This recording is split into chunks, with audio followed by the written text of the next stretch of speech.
Ayun mga kabarangay, mapagpalang araw po sa atin lahat. Panibagong araw, panibagong vlog. Mga kababayan, kung napansin nyo, mayroon kaming nakita ditong parisan.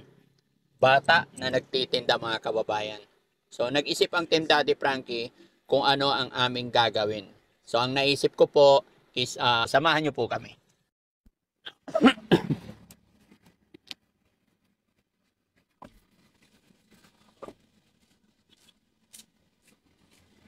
Ate, anong tinda mo? Ano tinda mo? Paris Mami.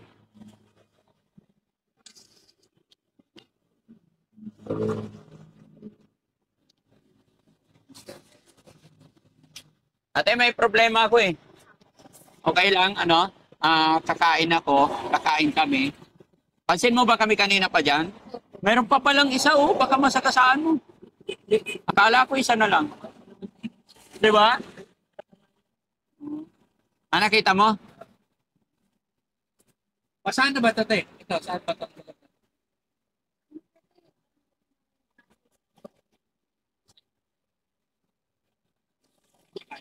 Ha? Paris. Ate, okay lang makiusap sa'yo. Kakain kami pero wala kaming pera eh. I-Gcash ko na lang sa'yo pag uwi ko sa bahay. Oo. May Gcash ka ba? Okay lang ba? Kasi wala kaming pera eh. 4 kami. Nahihiya lang ako sa mga kasama ko na sila pagbayarin. Okay lang? Sige. Matagal ka na ba dito? November pa? Sige, sige. Pwede naman daw. Kasi wala akong cash na dala na iwan ko yung wallet ko. Okay lang.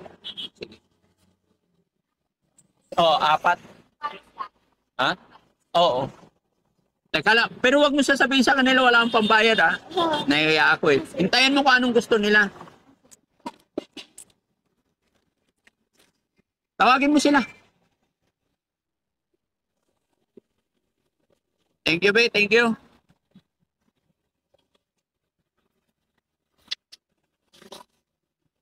Wait lang muna, dalawa lang. Kasi hindi ko alam kung hindi ko alam kung anong gusto ng iba. Ikaw, ano gusto mo? Ikaw, ano gusto mo? Paris. Pares lang. Paris siya ka, mami. Pares lang. Paris lang. Pares daw ng kanin.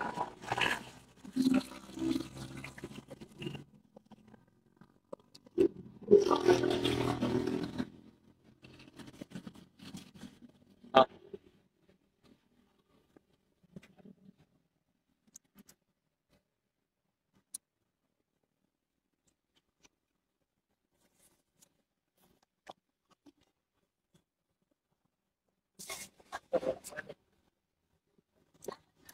Opo.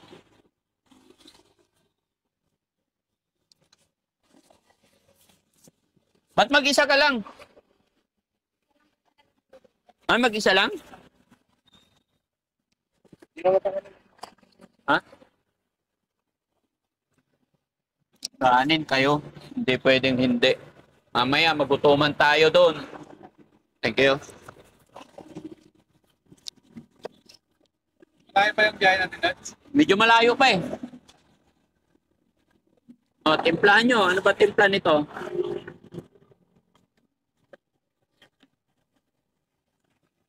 Okay lang ba mag-park dito, te? Okay Hindi lang. naman kami mahuhuli dyan. Kain lang.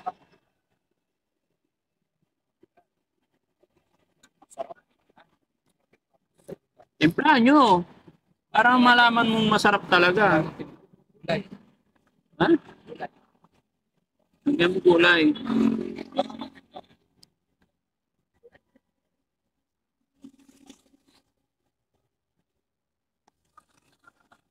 Ate, ano pangalan mo? Alaisa. Ilang taong ka na? Running 16. Bata pa. Nag-aaral ka? Nag-aaral ka? Anong grade ka na? Grade 8. Taga saan ka? Ano to? Business ng parents mo? Nagbabantay ka lang? Swelduhan ka, ganon. Kano sweldo mo? Ah, may komisyon ka pag marami.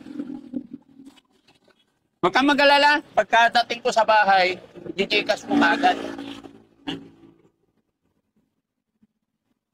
Buti dito pwede Gcash. No? Hindi. Bawal. Nakiusap lang ako.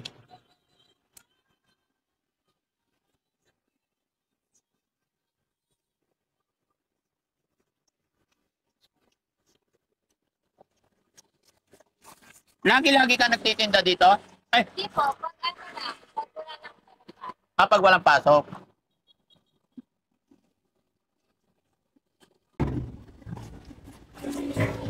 Magkano pala pares nyo dito? 60. Soft drinks ka? Pahingi kami 4.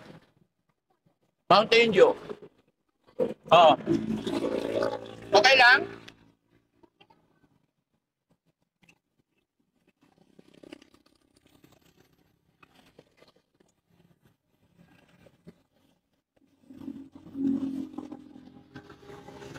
Thank you.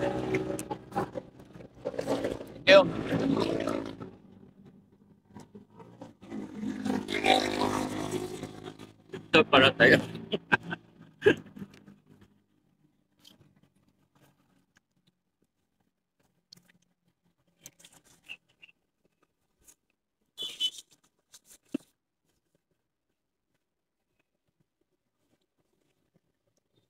Lagyan ko sabaw?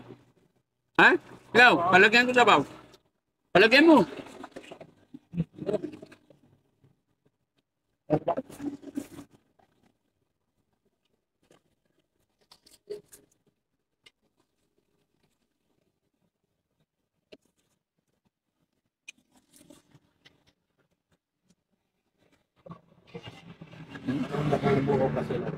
Hindi, ano nga siya?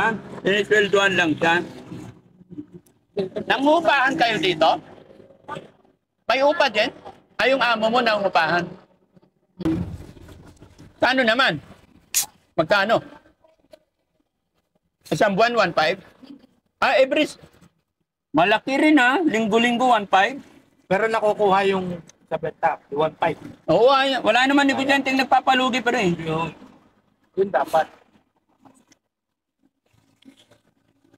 Ano yung mga kadalasang customer nyo dito? Ah, mga truck. Ah, mga motorista. Ano oras ka nagsimula? Hanggang ano oras ang out? Ano sweldo mo? Ah, nga pala, sinabi mo na. Sorry. Depende sa benta mo. Siguro marami kang ano, suki ano. Ayun no, mga pulis. Isingilin ka na. Ah, hindi. Liza, napapansin ko, bakit yung mga nagtitinda sa parisan, mga magaganda? Bakit? Di ba, napapansin mo ba? Yung nilalagay nila sa mga tindahan, mga magaganda. Bakit? Nagutin mo nga ako. Para nakabenta ng maayos. Ah. Ay, ibig kong sabihin yung hindi, yung wala itsura, hindi makabenta na maayos? Nakakabenta rin. Oh. Siyempre, pinipili din ng mga rider. Oh, sa bagay, no? O, real talk yun, di ba? Real talk yun, di ba? Sa negosyo kailangan. Napapansin mo rin ba, pagka kagaya mo, syempre, mas may itsura, mas attractive sa customer, di ba? Pero, ilan na nagsabi sa'yo na maganda ka? Marami na. Naniwala ka naman. Binobola ka lang nila, ano? Yung iba nang bobola. Oo, huwag kang maniniwala basta-basta, ano? May boyfriend ka na ba? Ah, galing. Ilan na naging boyfriend mo? Ha? Sabi mo, next question. Ne, pasensya ka na. Ah. Naging ano naging chika na ako.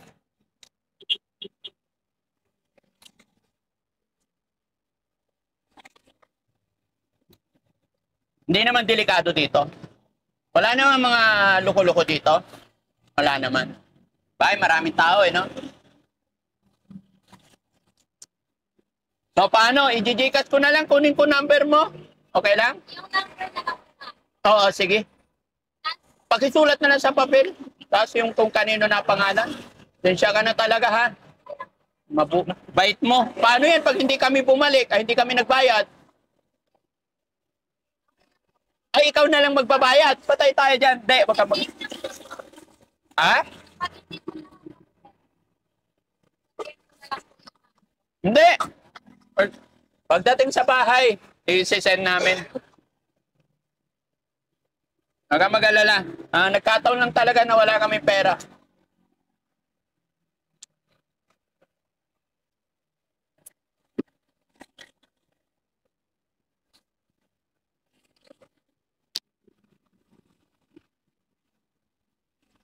Yun. saan mo po yan? Sa amo mo to. Apo. Sige. Eduardo, Apo. ano yan, Junior? Apo. Has. Uy, bakit Has? Chinese? Pinoy? 2, 4, 6, 8. Magkano pala yun lahat? 340 po. Pakisulat yung 340. Ha? Thank you, thank you. Ako si Rodel. Ang pangalan niyo po yung papa ko. Ay, ganon. Ayos. Kapangalan. Oh, sige. Nickname po yun. Ha? Nickname. Nickname niya rin, Rodel. Oh, mabait din. Mabait yung papa mo. Oh, mabait din si Rodel. No? Oh, sabi ko sa'yo. Tara na. Thank you. Oh, tara, tara. Thank you, thank you.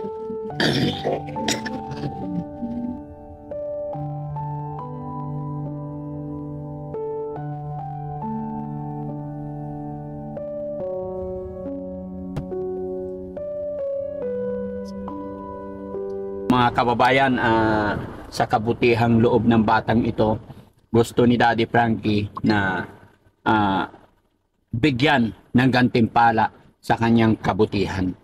Lalo pat nalaman ko mga kababayan dahil tinanong ko siya kung kanilang business yan ay tawag nito, swelduhan lang pala siya. Nag-aaral siya at tuwing Saturday, Sunday lang siya nagtitinda para may pambaon daw siya sa kanyang school.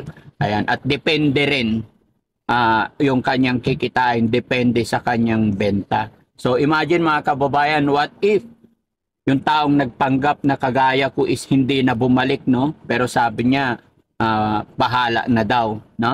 So babalikan natin mga kababayan para mabigyan ng kaunting gantimpala si Alyssa, lalo na sa mga batang kagaya niya na mabait sa kapwa, matulungin. Okay?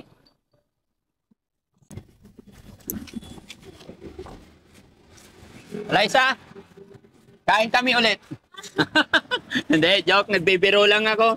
Alyssa, hindi naman totoong wala kaming pera. Binibiro lang kita, tinatry lang kita kung pakakainin mo yung mga taong lalapit sa'yo na na walang pera. Ang totoo niyan, may pera kami kaya babayaran ko na.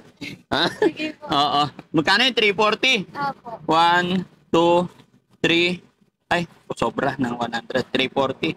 Yan, napakabait mo naman. Ha? Mabuti hindi ka tumanggi sa kagaya namin. Bakit? Okay lang. Paano nga kung hindi bumalik? Nagsabi naman na po ako sa Nagsabi ka sa amo mo na pag may mga ganon, binibigyan nyo? hindi po. Nagsabi naman po, kasi please hindi po kayo magbayad. Abunuhan ko na lang. Ay, ganon? Di kawawa ka pag di ako nagbayad. Ha? Oo. Ang bait mo. Ilan kayo magkakapatid, Liza? Ano po, ani po kami. Ani? Pero dalawa lang po kami magkasama ngayon. Ang ate ko. May kasama ka rin dito? Apo. Alyssa, nagpa-vlog ako eh. Okay lang ba isama kita sa vlog ko? Okay lang? Okay, salamat ha. Dahil mabuting tao ikaw, mabait ka, may gantimpala ako sa'yo. May gift ako sa'yo kasi di ba sabi mo nag-aaral ka. Bibigyan kita ng kaunting pangbaon. Sana dumami pa yung kagaya mo, mabait. No? Ito, meron akong 2,000 para sa'yo. Pandagdag sa pang-school mo, ha? Thank you po. Ano masasabi mo ngayon na nakatanggap ka ng blessing? Saya po. Masaya. Ano gagawin mo sa 2,000? Bang, allowance po kasi. Malayo pa yung school sa bahay ninyo? Pwede lang pong lakad. Nilalakad. Bakit Bakit nagbibenta ka rito? Ano pinaka-reason mo? Ano po, pang dagdag baon lang din po. Ano ba trabaho ng mama at papa mo? Mama ko po kasi nasa abroad, pero yung kasama ko po ngayon stepmother ko lang. Ay, Tapos nagtatrabaho po siya, hindi rin po kasi ano yung sahod niya ngayon eh. Parang, dito, delay po yung sahod nila ngayon. sino? Yung stepmother. Pero yung mother mo nasa abroad. Nagbibigay naman po yun sa Paano yun? Nagkahiwalay sila ng ano? ng papa ko po. Walay na po sila nung matagal na, batang pa lang ako. Pero bago sila mag-abroad, hindi pa. Di po, nung nag-upload po si mama, matagal na po talaga silang iwan. May So, anak na rin po si mama. Yun po yung tatlo kong kakapal. okay. At least nagbibigay pa rin Apo. yung mama mo. Okay naman. Apo. Kumusta naman buhay-buhay ninyo? Okay lang po. Okay lang. Happy naman. Ayun. Napakabait mo. No? Hindi ako makapaniwala na sa edad mong yan tapos hindi mo kakilala yung taong lalapit sa'yo. Isa, binigyan mo ng pagkain kaagad kahit walang kasiguraduhan kung magbabayad ako o hindi. Bakit? Nakasanayan na rin po. Nakasanayan na rin. Minsan po kasi, kapag may padaan dito, yung amo ko rin po, siya na mismo po yung nag-delivery dun sa mga Pag may mga nangihingi talaga, nagbibigay kayo. amo. Hindi naman malulugi pag ganun. Malakas ba benta nyo dito? Okay. Ayan, salamat ha. Ayan, sana hindi ka magbago. Mapagpatuloy mo lang yung kabutihang loob, mapagbigay sa ating kapwa. No? Ako nga pala si Daddy Frankie. Thank you. Ha? Ingat ka parati dito. Ayan mga kababayan, si Ate Liza, na nadaanan lang namin dito, gaya po na aking sinabi. Tinry ko po na magkunwari na walang pera. Pero napakabilis po niyang magbigay, napakamaawain. Hindi siya nagdalawang isip. Kaya saludo ko sa mga batang kagaya ni Eliza na mapagbigay sa ating mga kapwa. Lalo na yung mga taong nakikiusap, nagutom, walang pambayad. Isa binibigyan nila kaagad. Kaya Eliza, thank you so much sa'yo. God bless sa'yo.